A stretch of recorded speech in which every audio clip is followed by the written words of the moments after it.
Hello, YouTube. It's Micah G back with a better microphone and a second video about NBA TopShot strategy. Today, I just wanted to talk a little bit about how I decide what challenges are worth it for me. And I want to use an example of a challenge that has already occurred, kind of the decision-making process you could use to determine if that's going to be smart to complete the challenge. And then I'll talk through two other examples that are both going on right now. One that I've determined is definitely not a smart decision to get involved with right now, and another that I am doing, that I'm in the process of completing because I do think the value is there and I will be completing this challenge. And so I want to start off the discussion with this simple idea that is incredibly important to me when I'm deciding if a challenge is worth it. If you hold through a challenge, you have to believe this: the value of the items you are holding for the challenge won't drop by more than the market value of the reward. So if you take away the collecting aspect for a second, it is important when you decide to do a challenge that you truly believe that the drop that is going to occur to the pieces of the challenge is not more money than the reward of the challenge, because the pieces of a challenge always drop in value. That's just part of how the challenge works, right? Some of the price of those moments is because they're part of a challenge. It's not that the underlying moment is so great, it's that they hold utility for you to be able to pick up another moment.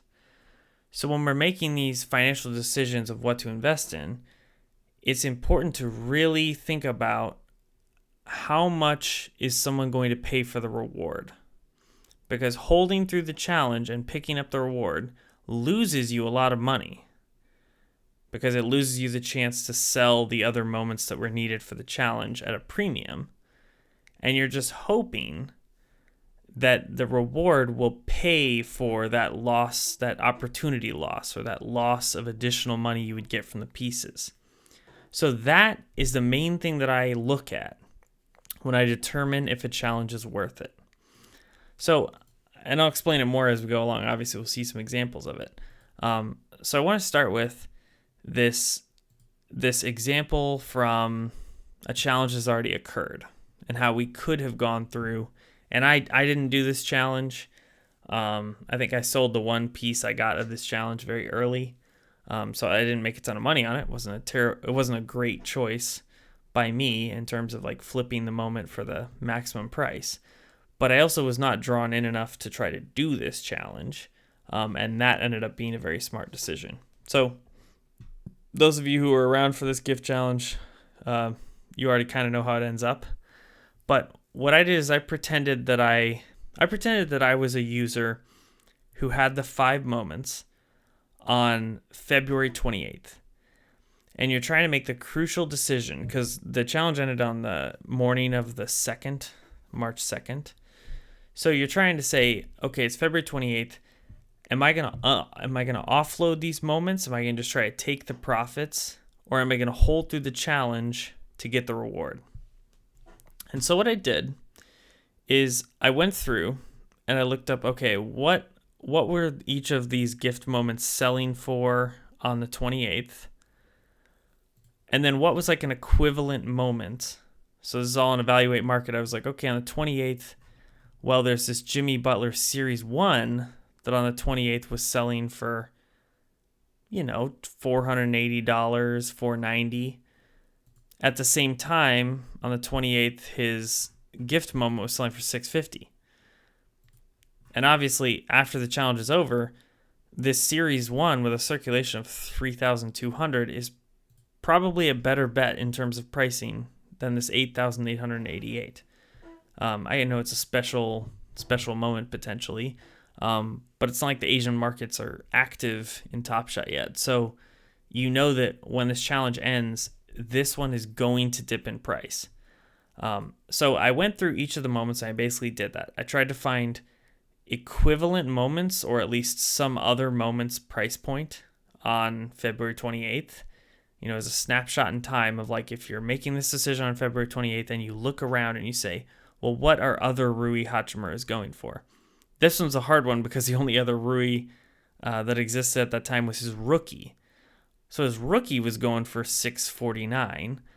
But again, it's a rookie out of 4,000 Series 1 versus a Series 2 out of 8,888. So I knew that my guess of what price this gift Rui would be after the challenge was over would be a lot lower.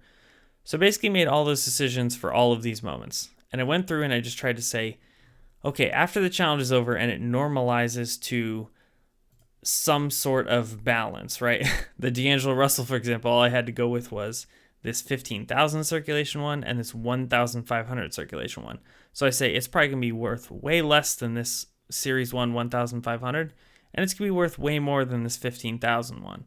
And I did that with each one of these moments. So I went through, I evaluated all of them, and I tried to get a snapshot of what their prices might be after the challenge is over. Once I was done with that, I ended up with this list, basically. And you might see a little bit of the next challenge we're going to look at. So I'm going to scroll that down a little bit. So this gifts challenge, I basically found, okay, these are the pricings that the gifts had, these moments had on February 28th before the challenge ended.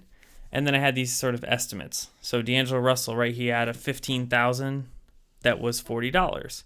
And then he had a 1,500 one that was $298. So you know that it was going to have to come down by quite a bit. And so I made estimates. I made this $150 as an estimate for what D'Angelo Russell's moment would settle at. Rui was maybe like 200, CJ McCollum 200, Donovan Mitchell 250, Jimmy Butler 250. Again, this is not about how it actually shook out or how it ended up being as we talk about this on March 17th. It was just given what other moments looked like at that snapshot in time, what did we think they would settle at post challenge? And so I tried to be as fair as I could with pricing.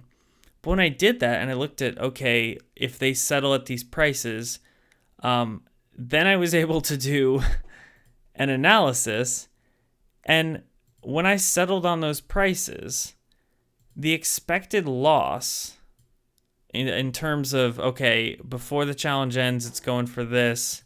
And after the challenge ends, it's probably going to be going for something like this. The expected loss of these 5 moments was $1,633, which means to break even and make the decision of, you know what, I'm okay with having this sort of loss because this Derrick Rose I get is going to be just so great. In order for it to make sense, the Derrick Rose was going to have to be $1,633. Like from the jump, never go any lower, it would have to be $1,633. And so when you look at that, you just had to say, can I imagine someone paying $1,633 for the Derrick Rose? And I'll put this one back on the screen, right? Because if you can't, then you shouldn't be holding for the challenge. Because you can always pick up that Derrick Rose later. You can always say, okay, I'll just take my money now. When Rose comes out, if I truly want a Derrick Rose, I don't think it's going to hit this price target of $1,633. So if it's $700, right, I'll pick it up for $700 later, and I will have saved myself $900. So this is sort of the raw math that needs to be done before you think about holding through a challenge. You have to give yourself a realistic idea of how much money you're giving up by deciding to hold through the challenge. And that's when you need to make a decision of whether or not it's worth your time. And so with that example out of the way, let's go on to a really fresh example. I don't think a lot of people are doing this challenge. I think a lot of people understand it the way I do. But I just want to make sure because it is, it is a little tempting maybe if you're bored. to do this challenge, but it's the Mike Conley challenge. And when we look at that challenge, so if we go over to NBA TopShot, we look at the Mike Conley challenge, it requires, here it is right here, it requires these 5 base moments. And those 5 base moments right now cost $75, $74, $76, $75, and $72. So, and none of these players are particularly, right, they're good players. They're not amazing players. They're just decent. So these moments, holding those sorts of values, is almost entirely because of the challenge.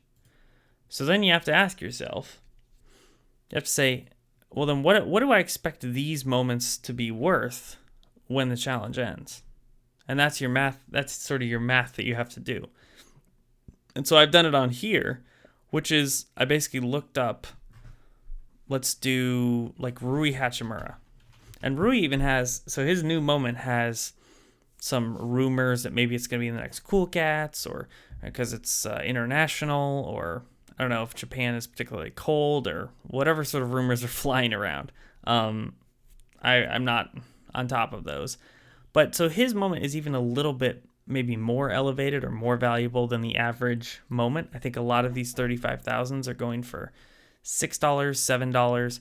But just for the purpose of this, I said after the challenge, let's say they settle at 10.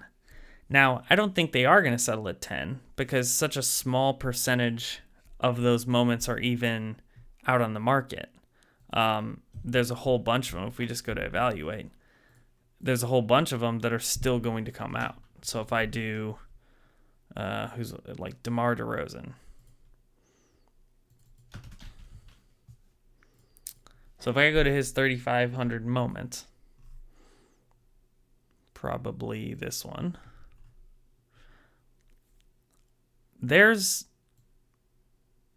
25,000, 26,000 of them that aren't even in the market yet.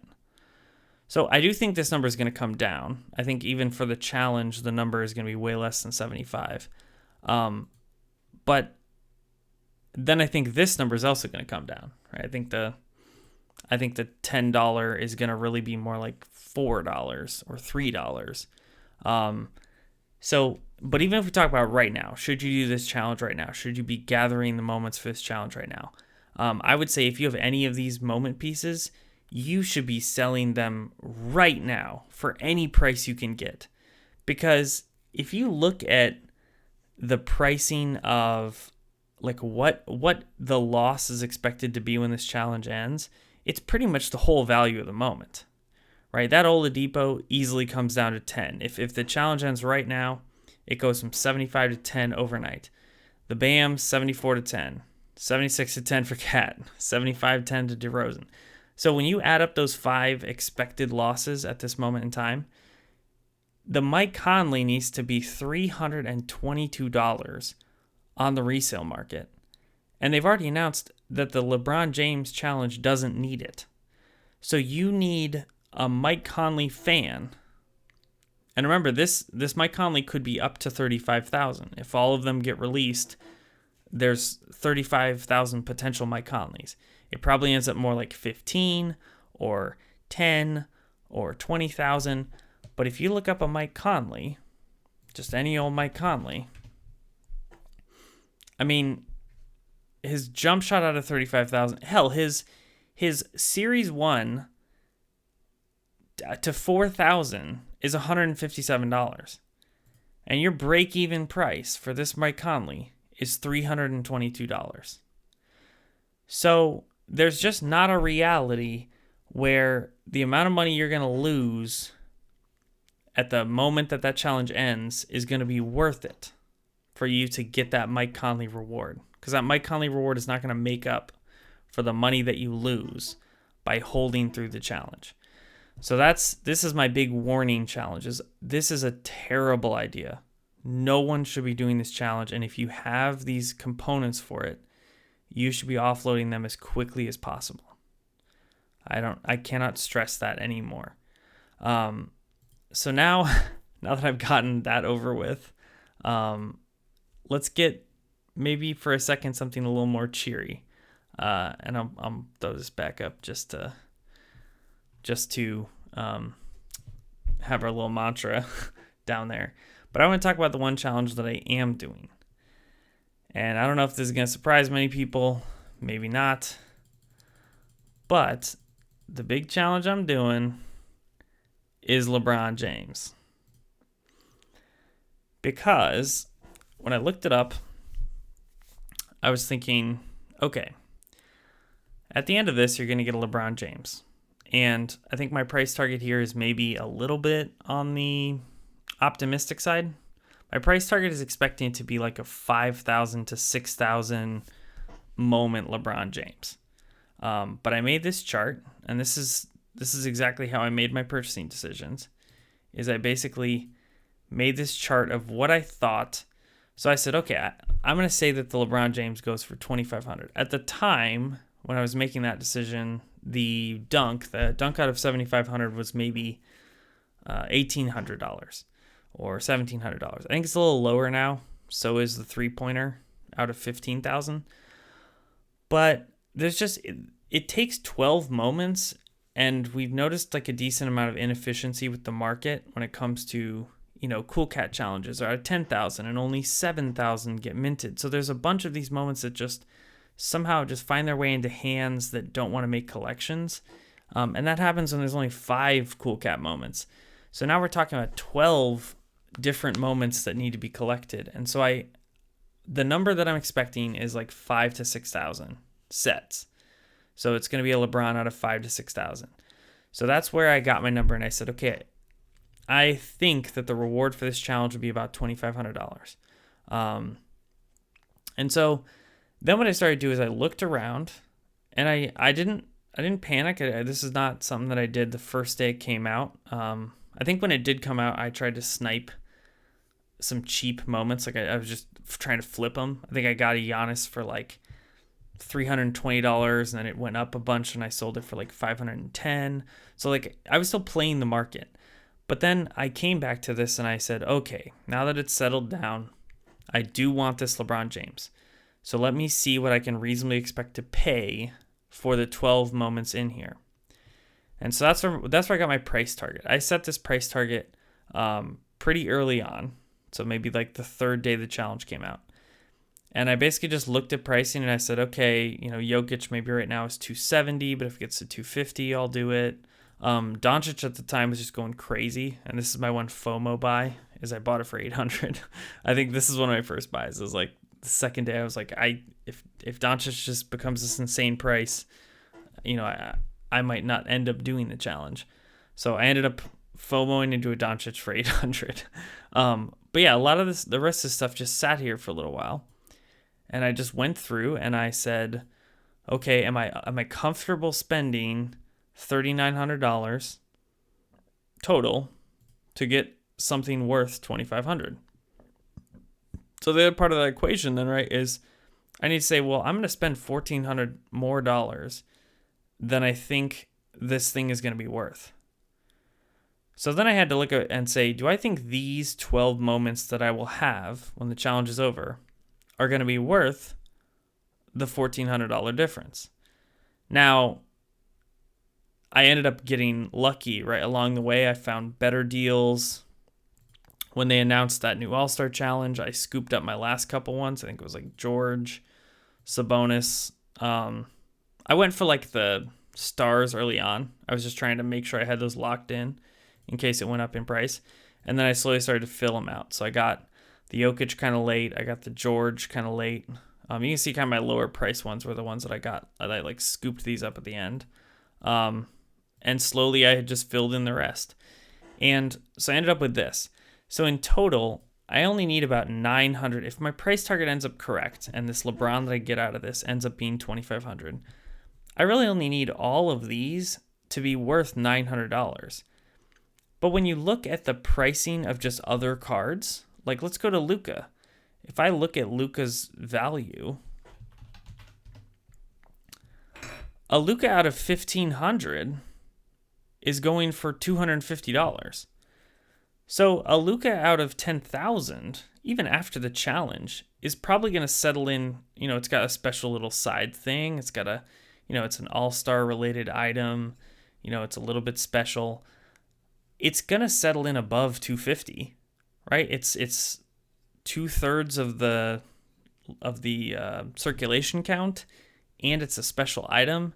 So that's why I was like, realistically, it's probably going to be $400. Could be $350, something like that, right? But it has a floor of a objectively worse moment. And this is actually a cool moment. It's like over Zion. But right, it has a floor. I can realistically expect it to stay higher than this one. And so I did that with a lot of the stars. And I said, okay, well, Steph Curry. Steph Curry's moment out of 15,000 is... Okay, so like this one out of 7,500 Series 2 is 441. So this one that's, slightly higher amount, heck, this $15,000 one is, right, 155.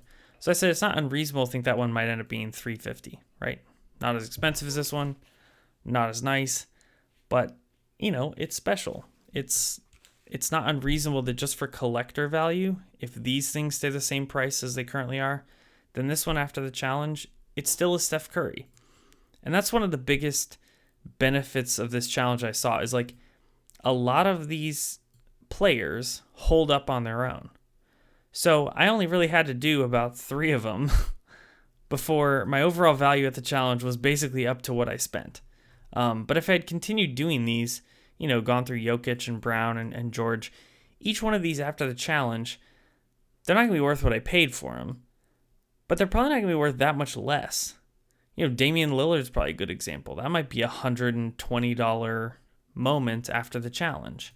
So that was my main thing, was just when you go through it and you say, well, if this is $60 and this one is $170, to expect that Lillard moment might be $120 after the series is over, or after this challenge is over, it's still a valuable moment.